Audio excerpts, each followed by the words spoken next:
ำชั่วเกิดบาปทำดีก็สุขใจของเรามันก็ยังจิตของเรานั้นให้เข้มแข็งไปเรื่อย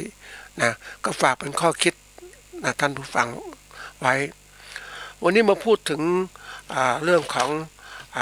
ธุรกิจไม้ดอกไม้ประดับวันก่อนไปเดินชมสวนนะสวนนี้ก็เป็นสวนที่เรียกว่าเจ้าสวนของเจ้าของร้านก็เรียกร้านใหญ่พอสมควรทีเดียวเขาก็พยายาม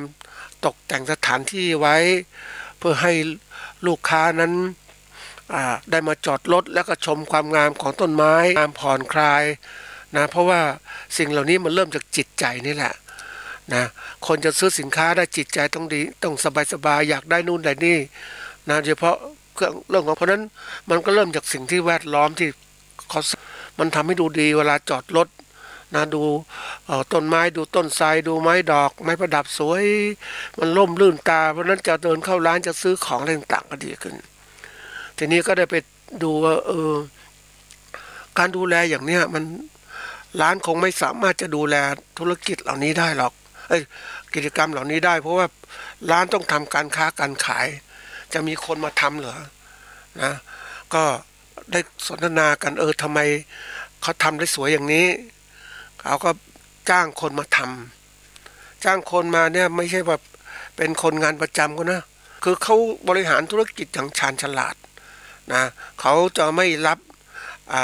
คนมาทำเป็นลูกจ้างประจำหรือพนักงานประจำเพราะมันกินมันต้องควบคุมดูแลมากมายทีเดียวเขาจ้างมืออาชีพมาทำมืออาชีพนี้ก็ให้เป็นผู้ที่เขาเรียกว่าเชี่ยวชาญในเรื่องการปลูกการดูแลการรักษาไม้ดอกไม้ประดับการตกแต่งสถานที่ให้มันสวยงามอยู่ตลอดเวลาไม่ว่าการตัดแต่งต่างๆเนี่ยเขาจะ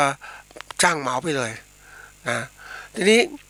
การจ้างเหมาเหล่านี้มันก็เป็นการลดภาระนะมันมีตัวเงินตายตัวแล้วต้องดีอย่างงู้นดีตามที่เจ้าของร้านสั่งให้ผู้ที่มารับงานชิ้นนี้ไปในการดูแลตกแต่งสถานที่ในเรื่องของใช้ไม้ดอกไม้ประดับนี่แหละก็เกิดขึ้นทีนี้ไอ้เจ้าของสวนนี่ก็แน่นอนน่าจะ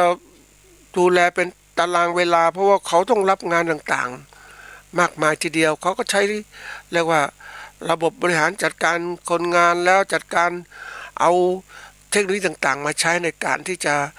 ทำยังไงให้ต้นไม้ในสวนดูแล้วมันดูดีเจริญงอกงามสวยมากนะอันนี้เขาต้องใช้คนดูส่วนหนึ่งต้องมาดูแลละคนอันที่สองใช้พวกเทคโนโลยีต่างๆเข้ามาใช้ระบบให้น้ำเนี่ยแน่นอนให้น้ำก็ต้องมีปั๊มน้ำขึ้นมาให้น้ำแบบสปริงเกิลมันก็กลายเป็นว่าสร้างความรบกวนเพราะนั้นให้น้ำหยดลงหยดตามโคนต้นไม้ต่างๆบริเวณแปลงปลูกเพราะฉะนั้นพวกนี้ก็จะใช้ตารางใช้พวกของตารางนาฬิกาคือพวกที่ว่าตั้งเวลาสามารถตั้งเวลาในการให้ปั๊มน้ำติดดูดน้ำขึ้นมาแล้วก็มาให้น้ำต้นไม้นะวันละ3เวลาซึ่งการตั้งนะก็ไม่ต้องมีคนดูแลเขาใช้เครื่องพวกนี้คุมหมดเลยทีนี้ความประหยัดอย่างเขาก็ใช้น้ำจากไหนน้ำที่ล้างมือล้างหน้าต่างๆเนี่ยนะที่มันไหลรวมกับพักนะเขาเอาน้ำเหล่านี้มาใช้เขาจะไม่ใช่น้ำประเภทที่แบบน้ำเสียต่างๆไม่ใช่เขาน้ำแค่น้ำอ่างล้างหน้าอะไรต่างๆเพราะนั้นจะมีน้ำสะสมไว้เพราะนั้นก็เป็นการประหยัดใช้พวกนี้ย้อนจะใช้เกิดประโยชน์สูงสุดนะการดูแลของสวนนี่ดีมากก็คือประเภทที่เลือกพันไม้ให้มันสอดคล้องอย่างไม้ประดับตรงไหนจะปลูกไทรบริเวณรอบๆเนี่ยปลูกไทรประดับนะไทรประดับก็สามารถตกแต่งได้มันเขียวตลอดนะแล้วก็ใช้ไม้กระถางไม้ดอกส่วนใหญ่จะใบด้วยไม้ใบสีต่างๆไม่ว่าเป็นใบเฟิร์นเป็นใบพวกของไม้ประดับนะมันมีหลากหลายสายพันธุ์นะก็จะเอามาประดับทีนี้ประดับยังไงล่ะถ้าเป็นบริเวณที่เป็นผนังกำแพงก็มีกระถางใส่พวกต้นเฟิร์นใบไม้ประดับต่าง ใส่ไว้นะแล้วก็เอียงกระถางจะเรียงเป็นแถวตั้งในแนวดิ่งนะอันนี้ก็เป็นตัวอย่างในการที่ว่าใช้ไม้ประดับนะที่ไม่มีชีวิตจริงๆนะท่านผู้ฟังไม่ใช่ว่าใช้ไอ้พวกที่มันเดี๋ยวนี้มันเป็นไม้พลาสติกเข้ามาแทนมันไม่สวยงามโดยธรรมชาติของมันหรอกนะอันนี้มันสวยงามธรรมชาติมันมีชีวิตนะเสร็จแล้วมาถึงแปลงที่ปลูกเนี่ยก็จะเป็นพวกของดอกพวกกุหลาบพวกไม้ดอกพวกของดอกจายสีต่างๆนะสวยแล้วก็มีไม้เขาเรียกไม้ยืนต้นนะเป็นไม้สวยนะก็ไม่ใหญ่โตเกินไปให้ร่มเงาที่จอดรถแล้วก็ไม่พรางแสงเกินไปนะมันก็ทำให้ดูบรรยากาศดูดีนะอันนี้เป็นเรื่องที่แบบน่าสนใจนะถ้าไม้พวกบางครั้งถ้าคนไปคิดเอาสั้นๆนะคิดปลูกไม้ยืนต้นใหญ่โตทีเดียวมันให้ร่มเงาแต่ว่ามันไม่มีความสวยงามอันนี้มีความสวยงามเพราะไม้เนี่ยมันก็ยืนต้นจริงแต่มันไม่ต้นใหญ่บางคนชอบนะท่านผู้ฟังประเภทไม้ต้นใหญ่ๆดีอย่างต้นจามจุรีหรือก้ามปูเหล่านี้นะมันเป็นไม้ที่ใหญ่จริงให้ลมเงาจริงนะมันอาจจะหักก็ได้นะทีนี้ไอ้พวกไม้พวกนี้มันใบมันร่วงหล่นลงมามันก็คือว่าลกลุงลังได้ลกนะต้องขณะเดียวกันมันก็เขาเรียกว่ามันมีลักษณะพิเศษของไม้พวกนี้คือว่ากำจัดคู่แข่งก็คือว่าไม่ให้ไม้อื่นขึ้นมาเลยนะจากผลของใบที่ตกลงมาหรือว่าแสงแดดที่มันคลุมหมดเพราะนั้นไม้อื่นขึ้นไม่ได้การจัดการสวนนี่ดีก็คือต้องเลือกพันไม้ที่มันมีความเขาเรียกว่าพร้อมเหมาะผสมกันไม่ใช่แข่งไอ้ไม้ชนิดหนึ่งคมอีกยึงคมอีกไม้ชนิดหนึ่งจนเขาต้องไม้อื่นขึ้นไม่ได้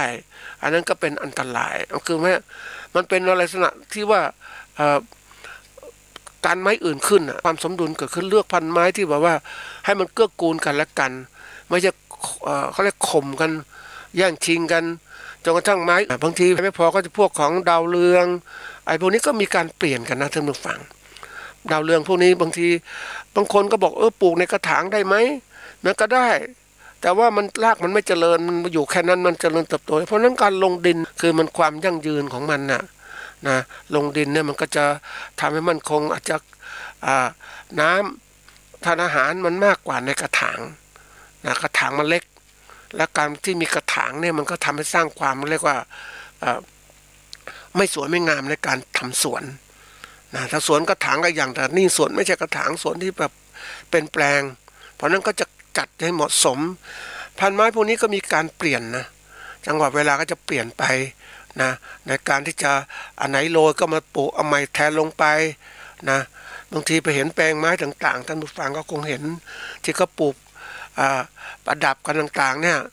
บางคนก็ประดับชนิดใหม่ๆที่ว่าไม่ลงดินนะท่านผู้ฟังเอาชนิดที่ว่าเอาซื้อมาเป็นกระถางนะเอากระถางวางไปในนั้นแล้วก็เอาจัดดูดีเพราะว่าพวกนี้อยู่ได้ไม่นานพอสวยงามเท่านั้นนะรับพิธีรับปริญญาต่างๆก็เอาพวกนี้ลงดินไม่ใช่เอาลงดินลงกระถางไม่ต้องออกจากกระถางอยู่ในนั่นฝังลงไปแต่ที่ดีๆคือลงดินนะดีมากมันจะเกื้อกูลกันแล้วก็มันดูเป็นธรรมชาตินะอย่างไปดูเขาปลูกดาวเรืองเป็นแปลงใหญ่ๆสวยทีเดียวนะหรือต้น forget me not อย่างเนี้ยนะก็สวยดอกสีม่วงอย่างเนี้ยมันงามดีนะอันนี้เป็นตัวอย่างของที่เรียกว่าการจัดสวนมันจัดสวนเหล่านี้มันเป็นอะไรที่แบบมันเริ่มที่ว่ามันเป็นธุรกิจแหละนะธุรกิจที่มันทำสามารถให้ความยั่งยืนได้เพราะว่าผู้ที่ทำแบบเนี้ยนะเราก็เห็นได้ตั้งแต่สวนนงนุชที่ทำมานานก่อนนั้นคงทำประเภทเดียวปลูกไม้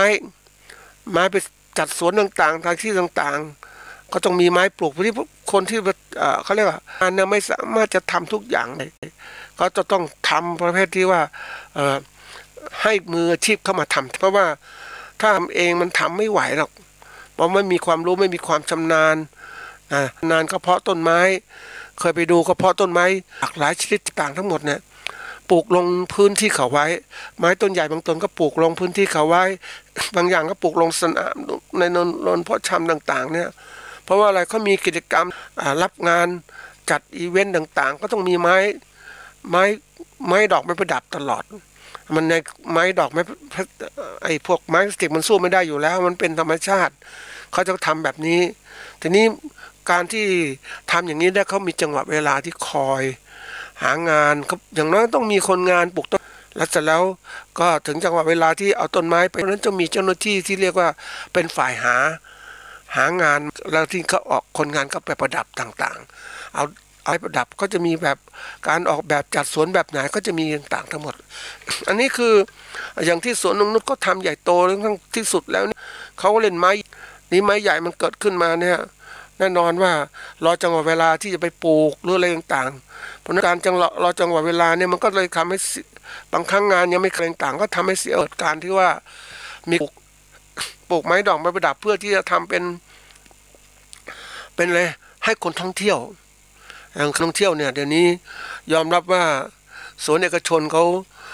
สวนนงนุชที่พัทยาเนี่ยจะเป็นไม้ดอกไม้ประดับแล้วก็จัดเป็นกลุ่มต่างๆทั้งหมดนะให้คนไปดูจริงๆเขามีต้นไม้มากมายทีนี้ว่ารอจังหวะที่จะส่งไปปลูกแล้วก็มาประดับตรงนี้ไว้ก่อนบางส่วนเอาปลูกไว้ข้างนอกเพื่อรอจะย้ายปลูกไปยังที่เขาจัดสวนนี่มันยังไม่มีงานไม่เข้างานมันไม่เข้าก็เพราะฉะนั้นธุรกิจรายได้จากการที่ให้คนมาดูก็เป็นธุรกิจที่ดีตัวหนึ่งนะในการที่เกิดขึ้นแล้วก็ถือได้ว่าเป็นตัวอย่างของผู้ประกอบก็เรียกว่าธุรกิจไม้ดอกหมดแล้วก็ใหญ่โตนะทีนี้มันก็มีรายเล็กๆที่มีมาอีกที่ทำมันก็เพราะเขาบอกว่างานใหญ่ก็เฉพาะเก่งรายใหญ่ๆนะถ้างานเล็กๆก็เหมาะผู้ที่ประกอบงานเล็กๆนะผู้ประกอบการธุรกิจขนาดเล็กก็ทำเหล่านี้ไปอันนี้ถือว่าเป็นธุรกิจของไม้ดอกไม้ประดับซึ่งเป็นตัวอย่างของการประกอบการที่นำมาเสนอให้ท่านผู้ฟังก็เพื่อว่าบางครั้งเนี่ยทำไมธุรกิจเหล่านี้มันยืนอยู่ได้อย่างไรมันยืนอยู่ได้ก็เพราะว่ามันเกิดก็ว่าคนเหล่านั้นเนี่ยไม่ว่าคนมีหรือคนไม่มีก็ตามเนี่ยมีเงินไม่มีเงินเนี่ยเขาอยากจะต้องมีความสบายอยู่กับสบาย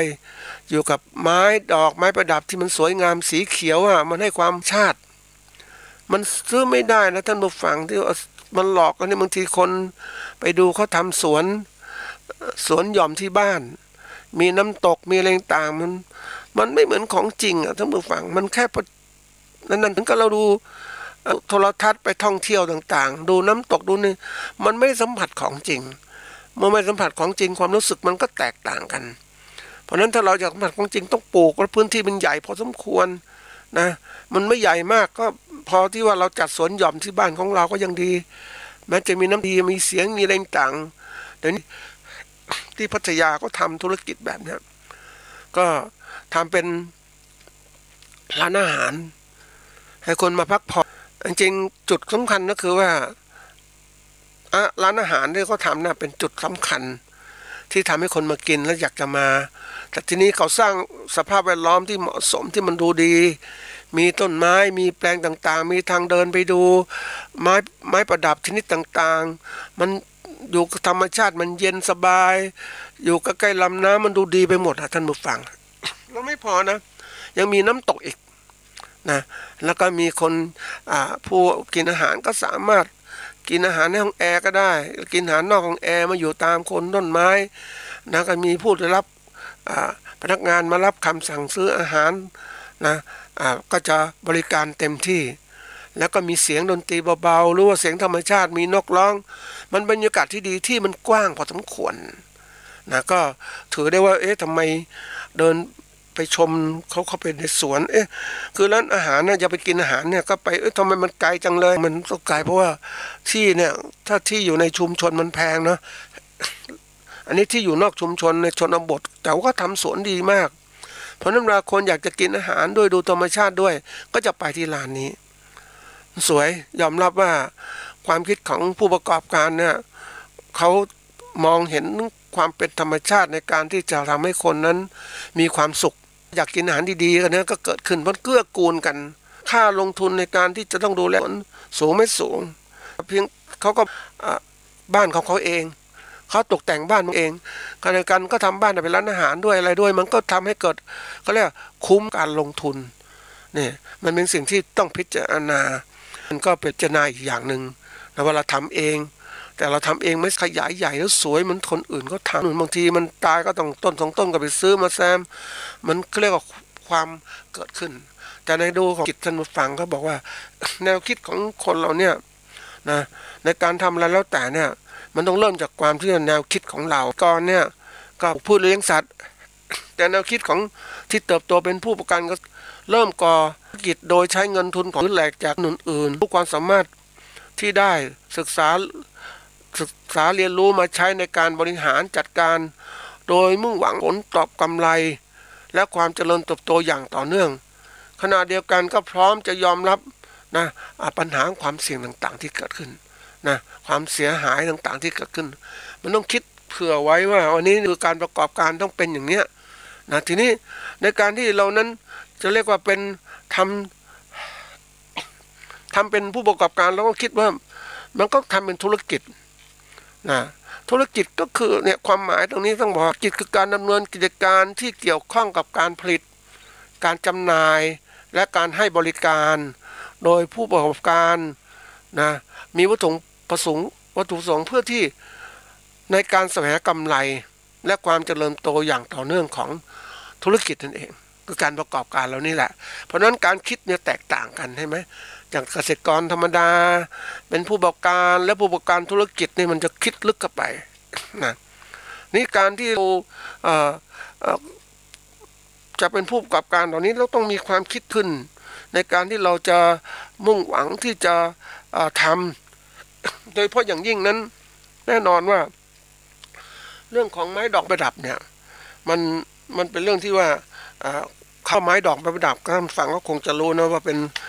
นเรื่องที่ว่าเป็นทั้งพืชที่ปลูกแล้วให้ดอกนะให้ดอกเป็นแบบอายุสั้นๆกับวีนะพวกพืชที่ปลูกแล้วยังไม่ให้ดอกแต่มันอาศัยเวลาให้ดอกแต่ปี2 ปีให้ดอกมันก็อีกอย่างหนึ่งส่วนไม้ประดับนั้นพืชที่ว่ามันให้รูปแบบใบทรงต้นดูดีมันสวยงามก็มาไปไม้ประดับได้หมดนะทีนี้มันก็มีไม้เล็กไม้ใหญ่แล้วแต่เรานะทำไมตรงนี้ มันเกิดขึ้นก็เพราะว่าคนไทยนิยมใช้พันธุ์ไม้ดอกไม้ประดับเพื่อประโยชน์มากขึ้นนะประโยชน์ยังไงประโยชน์เพื่อที่ว่าจะให้สบายใจในการมองและสัมผัสต่างๆการปลูกพันธุ์ไม้ดอกไม้ประดับเพื่อใช้ประดับจัดสวนสถานที่ต่างๆเป็นนิยมมากขึ้นเรื่อยๆแต่ปัญหาก็คือว่าการจะต้องดูแลรักษาเนี่ยมันเป็นเรื่องที่ต้องพิจารณาเพราะว่ามันเป็นรายละเอียดปลีกย่อยที่มันสำคัญต่อพืชพันธุ์ไม้ที่เราเลือกปลูกเพราะนั้นบางทีนั้นการลงทุนซื้อพันธุ์ไม้มาก็ตามเนี่ยจากการที่เรานั้นจะเรียกว่าลงทุนจัดให้มันเข้าที่เข้าทางเนี่ยมันก็อาจจะไม่เหมือนกับมืออาชีพที่มาจัดให้เพราะนั้นบางทีเราก็จะยกตรงนู้นวางตรงนี้มันก็เป็นเรื่องที่ยากลำบากทีเดียวได้ไปดูหนึ่งเขาพยายามจะจัดไม้ประดับนะสวนที่บ้านเป็นน้ำตกก็มีความรู้เรื่องของการเขียนวาดภาพต่างๆพยายามประกอบกับให้มันเขียนก็เข้าสู่ธรรมชาติมันก็ได้ระดับหนึ่งละเพราะคนที่มีความชำนาญในการเขียนภาพมันก็ได้เขียนภาพแต่การจะมีความรู้เรื่องการจะตกแต่งสถานที่เนี่ยหรือจะเป็นสถาปนิกเนี่ยมันต้องมีความละเอียดอย่างหนึ่งและคนยังต้องมีความรู้เรื่องการเกษตรต้องเลือกพันธุ์ไม้อะไรมันเหมาะสมก็ต้องคิดเอามาอีกอันนี้เป็นเรื่องที่แบบมันประกอบเขาเรียกมันประกอบด้วยความรู้หลายๆด้านไม่ใช่ด้านใดด้านหนึ่งเพราะฉะนั้นไอ้ความรู้เหล่านี้มันต้องอาศัยที่ว่าผู้มีความสามารถหรือมืออาชีพเข้าไปทำนะแล้วยิ่งการดูแลรักษาไม่ทั่วถึงพันธุ์ไม้ก็จะเสียหายเกิดขึ้นนะในการปลูกพืชเราก็ทราบอยู่แล้วว่านะมันก็ตั้งแต่เรื่องพันธุ์พืชนะดินปลูกนะสิ่งแวดล้อมต่างๆหรือว่ากระทั่งถึงว่าการใช้ปุ๋ยการที่จะดูแลรักษาจัดการอย่างไรให้มันเติบโตบางทีต้องตกแต่งบ้างต้องตัดนะบางทีถ้าไม่ตกแต่งไม่ตัดเนี่ยนะท่านผู้ฟังมันก็กลายเป็นว่าไอ้ไม้เหล่านี้ก็เติบโตจนกระทั่งคลุมพื้นที่มันก็ไม่ได้มันเหมือนต้นไทรประดับเนี่ยท่านผู้ฟังนะเอามาปลูกจากไม้ต้นใหญ่ๆเอามาลงกระถางปลูก รองกระถางก็ให้มันโตให้นะให้พอสมควรแต่ไม่มากเหมือนกับทำเป็นไม้แคระนั่นแหละแล้วก็ตัดแต่งให้มันเข้ารูปทรงเพื่อที่มันอยู่ได้นานนะเพราะนั้นอันนี้เป็นเรื่องที่ว่าต้องอาศัยความเข้าใจเรื่องพืชคือการ